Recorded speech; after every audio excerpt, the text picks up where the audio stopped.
Want to turn to South Carolina Senator, South Carolina Congresswoman, Nancy Mace. I know. Well, yes, maybe. Yeah. I know you're running, but I want to talk to you about the war in Iran. I know that you were part of a House Armed Services Committee briefing just yesterday. You walked out. Tell us why. I did. I think, the frustration was shared in that room between Republicans and Democrats alike.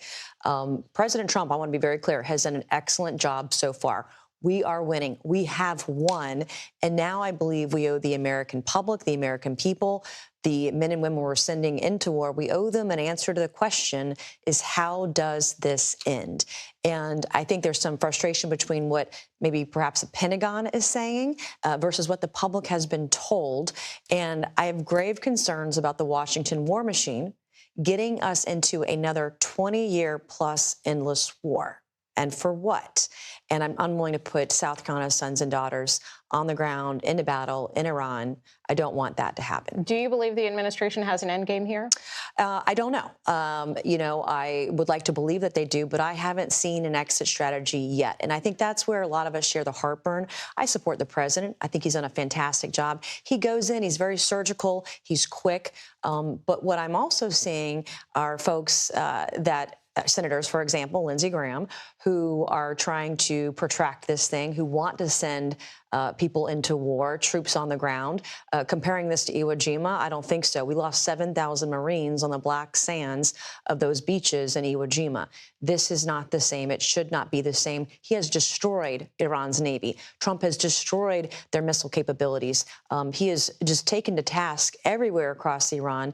And now I believe it's time to secure that victory. We've won, and now let's start rebuilding where we need to get our energy back on track and see where we can go economically in the long term, because there's a lot of work to be done here. You brought up your fellow South Carolinian Senator Lindsey Graham, and do you believe that his role is too outsized here in terms of his advice to the president? And have you conveyed that to him personally?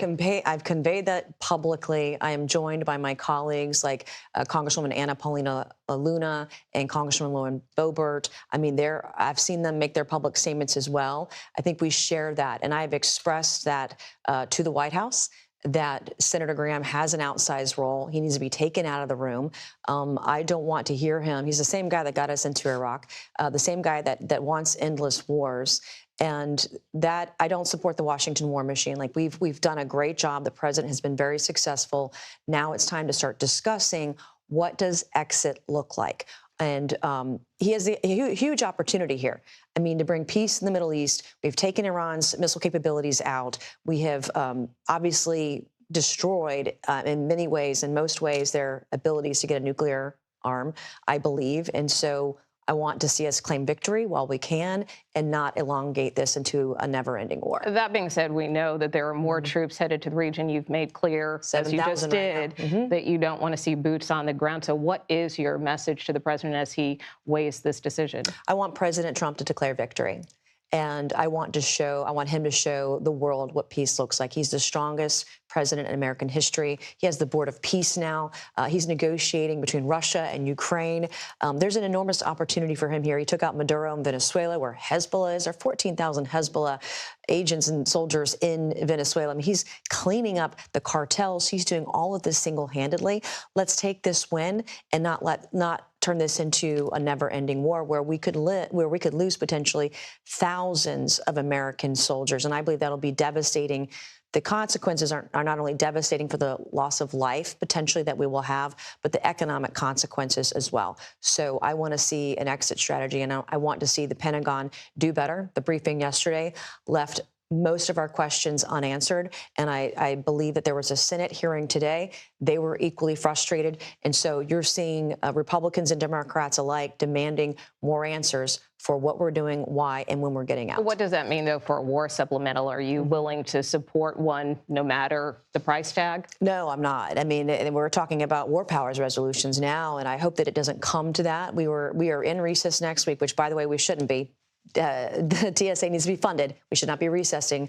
But I'm hopeful that when we do get back, that this that we won't need a war powers resolution. But that's on the table for me and others if we come back and this is still where we are. Or if we put troops on the ground, that changes the dynamic overnight. And since you brought up the shutdown, obviously still not resolved, but hopefully close. What do you make of this potential offer that's emerging in the Senate? Obviously, earlier this week, Republicans put up this offer to potentially split off immigration enforcement and removal operations from the broader DHS funding. Is that something, if it comes to the House, that you'd be willing to support? As long as we get them paid, because I'm seeing airport security as a national security issue. We've seen Iran make overtures of a potential 9/11 attack. No one wants to see that. When I'm looking at the potential for terrorism in the country, it makes me very concerned and cautious because Hezbollah isn't going to be flying here on a plane from Tehran. They're already here.